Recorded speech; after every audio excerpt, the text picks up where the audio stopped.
one of the things I know that Joey Barton and a lot of people get annoyed about is some of the people who come in and work their way up.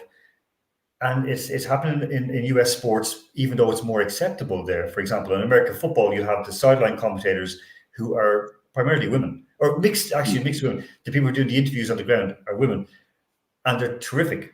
Again, they're very, very good, very, very polished. But again, they have the experience. And in American sports, it's slightly different as well. It's been like that for a long time. Now, this person I'm going to put up here, and you come back on it right away, is someone who basically had worked her way up, has not been a superb journalist, was able to write a book while dating a Liverpool player called Believe Us, How Jurgen Klopp Transformed Liverpool into Title Winners. And when you see her work in action, just come back on it, okay? So just watch it. I think you know who this is. Andrew, I think knows who this is. Issa, you know who this is. You know who this is as well. This is one of the reasons why Joey Barton is able to get traction. It's people who basically are not great in front of the camera, but they've been pushed to a level that there's too many questions asked. And the same for men. The same for men as well. Yeah. Today, can't they? Can you tell us a bit more about that? Yes, they could make it 24 wins at home, and that would, you have to stretch back to like 1890, 1892, the last time Sunderland managed to do it in the top flight. So quite some feat by them. And if you have to think back to the last time Manchester didn't take all the points at home, you'd have to go back to 31st of December 2022. Now, winning here is what they do, especially in this fixture. This is a home team fixture generally. Liverpool have not seen any joy here since November 2015, and that was in Klopp's debut season in charge.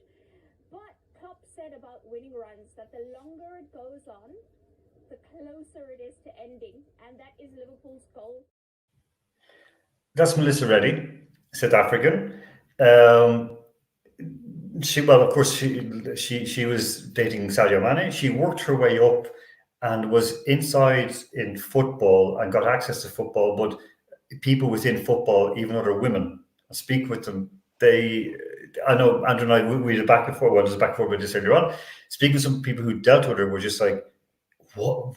How does she get here? She's just not good." Isel, is one person enough? Because I saw you making faces when you're watching that. It's kind of like, that's a hard watch.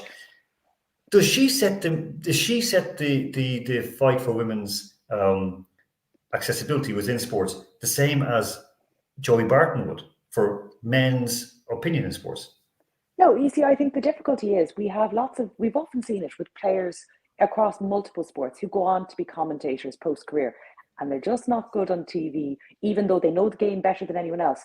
Not everyone is designed to do that role. You also don't know the pressure someone is on when they're on the camera in front of them and they're trying to give a coherent speech. She seemed very nervous to begin with. I think you probably could have had an entire teleprompter in front of her with the correct things, and she probably would have gone on her own little tangent. But I think that's the thing. If you focus in on one person, they're bad presenters in so many sports across the board. And I think if you're to say she's not setting anyone back, what she maybe is getting a job ahead of someone else. And that's not necessarily gender-based. It may be the person she was with, or it may be that she just had the right connections or the right look. And that can go both ways. I don't think like if you're going to pull up one example and go, this is why women's commentating is being set back, I think that's a really unfair pressure, firstly, to put on that one person. And secondly, to not go, we have bad male commentators too. We have plenty of them. Look, we see it with Gary Neville, who's getting tortured today. And I mean, I think he's very, very weak sometimes. Andrew, very, very quickly, you agree with Isol that if we hold one person up, whether it be Joey Barton or Melissa Reddy, it's unfair. Well, the bottom line is just judge people by their ability and performance. I mean, in a way, I'd say it is in favour of supporting women's progression in the industry to criticise them when they make mistakes, because you're taking them seriously. Yeah. That is literally it. That is the bottom line for me. I'm not a fan of promoting for the sake of it. Some people call it tokenism or whatever it is. And if that goes too far, then obviously I'd say that's more damaging than helpful. like the Rooney Rule for racing. I find it the most moronic idea in sport. I genuinely, honestly do. I feel strongly about that. So, women need to be given an opportunity if they're good enough. If they're not, no, not because you're a woman, because you're not good enough. It's that simple. Look, that's how I look at it. We know this.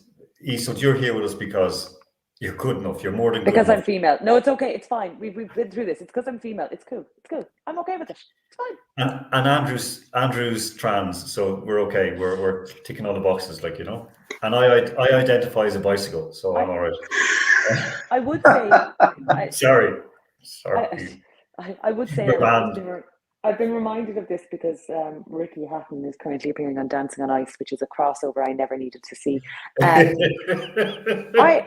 I have seen where female, and particularly in boxing, there have been one or two instances where they had a female presenter on large platforms and they didn't have good boxing knowledge, but they were particularly easy on the eye, enjoyable, did their best with the limited knowledge they had of the sport. They didn't do bad jobs presenting. They just didn't have the knowledge that a lot of fans, hardcore fans, wanted, and they were moved on.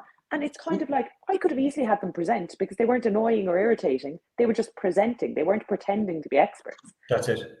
I think that's a really, really key aspect. Some people try and merge the two: knowledge of a sport and ability, the technical Presenting ability. is a skill. Two massive things. If you have both, then obviously you're onto a winner. But you can easily make it work so much better if you allow that separation. Just one other name I wanted to shout out. That's a really good example of possibly my favourite studio anchor, is that Kate Abdo. I forget which American network it's on.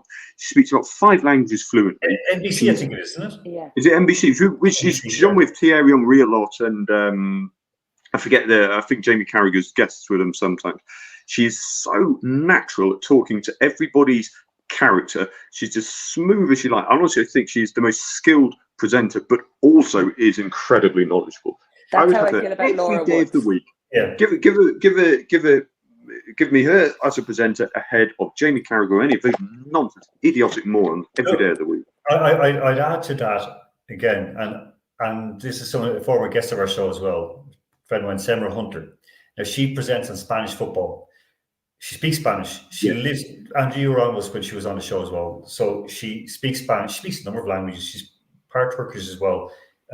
Grew up in the UK, but also in the States. So she's a polyglot. She's extremely intelligent, and she's very good. Now there are presenters. There's someone from Northern Ireland who was presenting cycling, and then it ended up that it was getting such bad reactions that they actually closed the show down simply because they were trying too hard to be cool and they did little TikTok dances. But Semra can stand there and pose, and she's a brilliant, wonderful person. And people see her for what she is. And again, she can speak on any level. You speak around the ex-Spanish internationals that I've interviewed that she's been hosting the shows with. She's an expert. So again, there's no barriers to that. If you're good enough, you'll get there.